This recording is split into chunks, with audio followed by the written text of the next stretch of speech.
Hello friends, Sumatak art and education में आपका स्वागत है।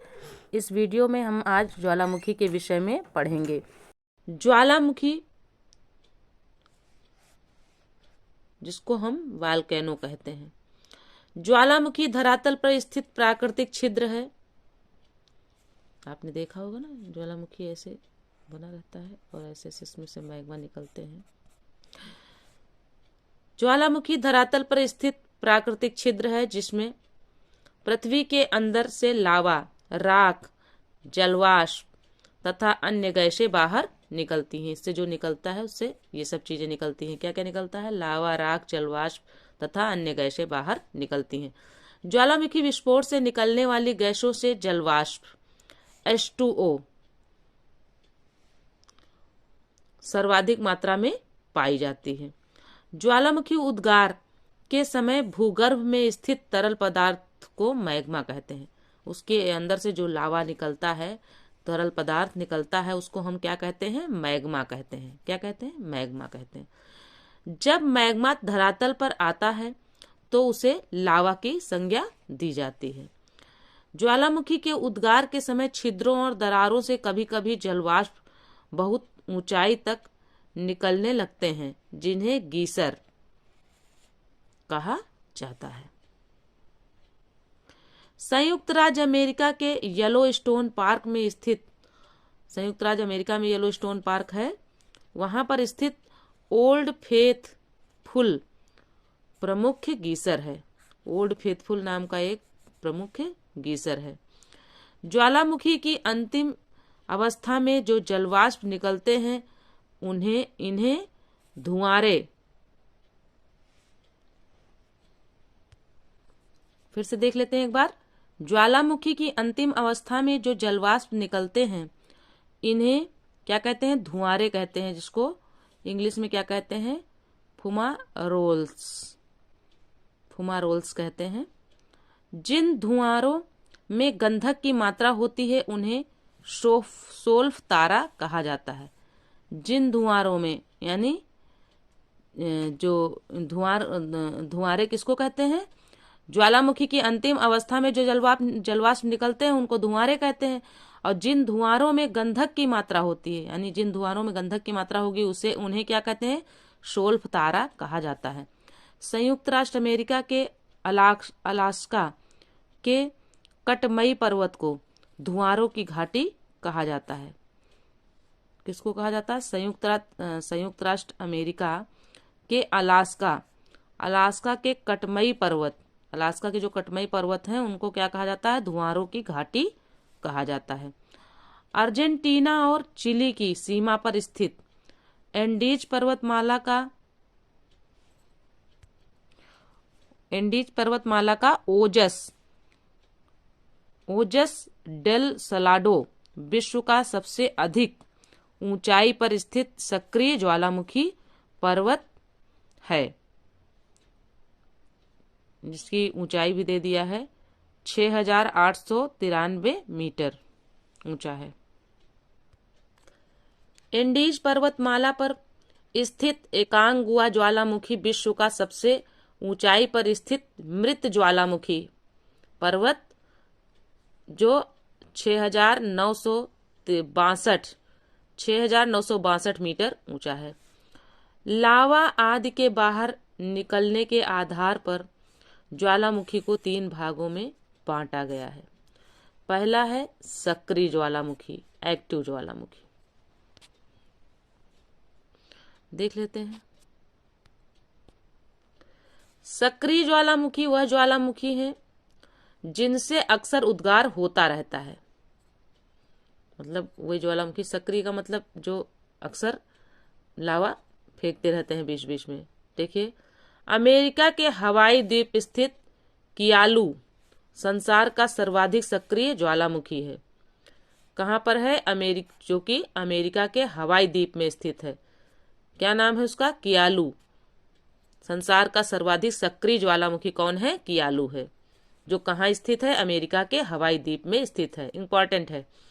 हवाई द्वीप पर स्थित मौना लोआ कौन सा है? हवाई द्वीप पर स्थित मौना लोआ आकार की दृष्टि से पृथ्वी का सबसे बड़ा सक्रिय ज्वालामुखी है। किसकी दृष्टि से? आकार की दृष्टि से।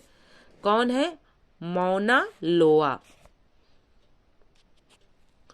सक्रिय ज्वालामुखियों में इटली का एटना, सक्रिय ज्वालामुखी में और कौन सा है?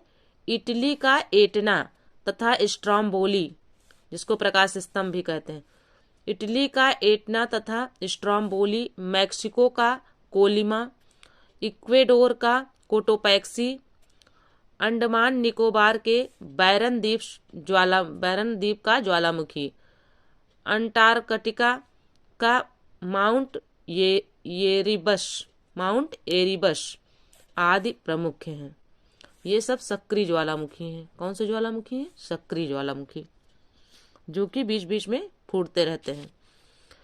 आगे, भूमध्य सागर में सिसिली के उत्तर में लिपारी द्वीप पर अवस्थित स्ट्रोम्बोली ज्वालामुखी को भूमध्य सागर का प्रकाश स्तंभ भी कहते हैं। किसको? स्ट्रोम्बोली को। ये कहाँ पर स्थित है? एक बार फिर से देख लेते हैं। भूमध्य सागर में सिसिली के उत्तर में लिपारी द्वीप पर अवस्थित स्ट्रोम्बोली ज्वालामुखी को भूमध्य सागर का प्रकाश स्तंभ भी कहते हैं। ये वेरी वेरी इंपॉर्टेंट है, बहुत ज्यादा पूछा जाता है। भूमध्य सागर का प्रकाश स्तंभ कौन सा ज्वालामुखी है? तो स्ट्रोम्बोली। वर्तमान में इटली का विसुवियस ज्वालामुखी सक्रिय ज्वालामुखी है। इस समय कौन सा ज्वालामुखी सक्रिय ज्वालामुखी के रूप में जाना जाता है? विसुवियस। वो कहाँ पर है? इटली में है। पहले यह प्रसुप्त ज्वालामुखी की श्रेणी में था।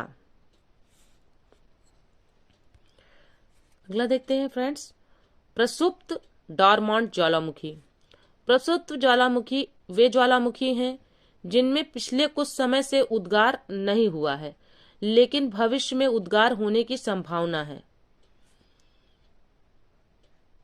संयुक्त राज्य अमेरिका का माउंट सेंट हेलेंस प्रसुप्त ज्वालामुखी है।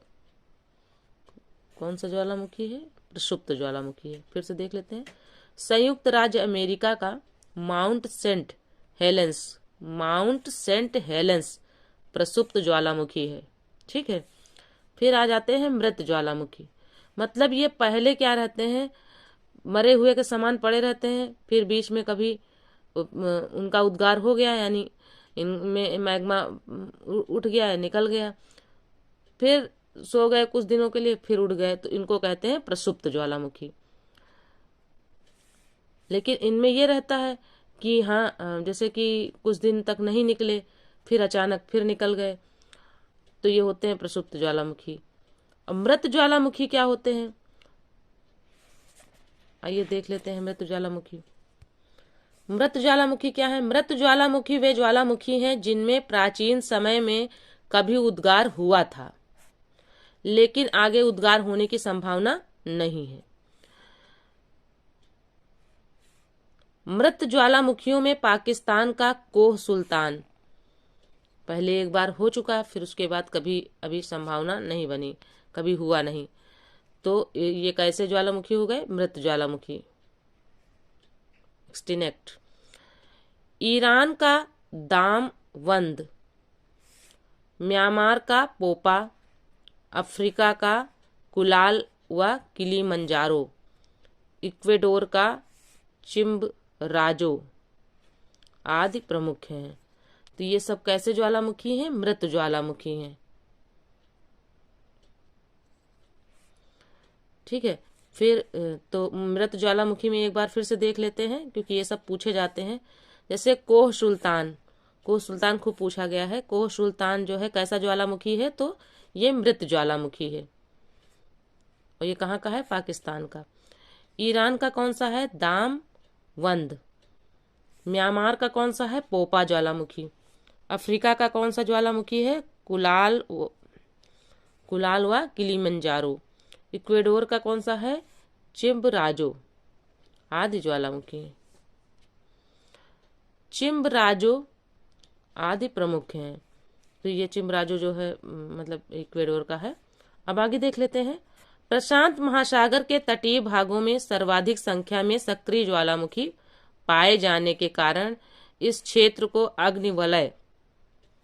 अग्निवलय fire ring of the Pacific कहा जाता है।